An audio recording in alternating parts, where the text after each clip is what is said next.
golden helmet of the 4th century BC, Scythian swords in precious sheaths, jewelry and household items. Those cultural values were exhibited at the Allard Pearson Museum in Amsterdam. The exhibition Crimea, the Golden Island in the Black Sea was held from February the 7th to August 31st, 2014. A unique collection was collected from artifacts from 6 Ukrainian museums. The Allard Pearson Museum now keeps 565 items, 565 exhibits which consist of more than 2,000 artifacts which reveal the ancient and early medieval history of the Crimea and the northern Black Sea coast. And not all gold that is in the collection is Scythian. Some are of the Goth and Samaritan origin.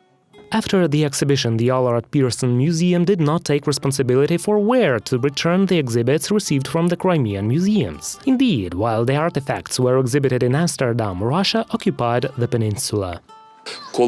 When this gold was brought to the exhibition, there were other legal conditions and circumstances, namely Crimea was completely controlled by the Ukrainian state, the territory of which is the Crimean peninsula, and by the time the exhibition was already taking place, Russian army came and occupied Crimea. That gold is Ukrainian, it cannot be transferred to the territory which Ukraine does not yet control. 4 Crimean museums demanded that the exhibits be returned to the occupied territory. Experts say that if the artifacts were returned to the Crimean museums before the end of the occupation, Russia would have taken out all the valuables, as it did before with the Ukrainian cultural heritage. We would never see them again. Perhaps they would not have taken everything to the Hermitage at once, but in the event of some unrest in the Crimea or some problems, they would rob Crimea.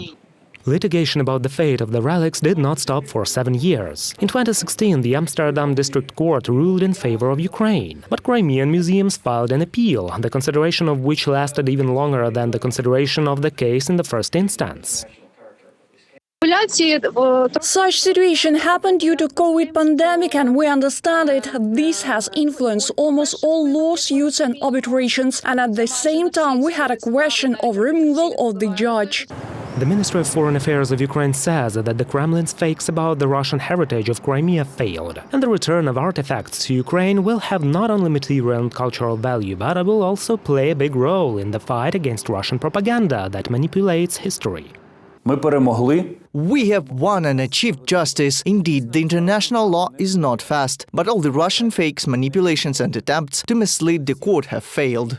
The decision to return Scythian gold and other ancient Crimean relics to the territory of Ukraine was also welcomed by President Volodymyr Zelensky. The long-awaited victory in the Amsterdam Court of Appeal. Scythian gold returns to Ukraine. Grateful to the court for a fair decision and to Ministry of Justice, Ministry of Foreign Affairs and the Ministry of Culture and Information Policy of Ukraine for the result. We always regain what's ours. After the Scythian gold will return Crimea. President of Ukraine Volodymyr Zelensky in Twitter. Scythian gold will definitely return to Crimea, but only after the deoccupation of the peninsula. Reported by Vadim Kramer and Yulia Krychkova, UATV News.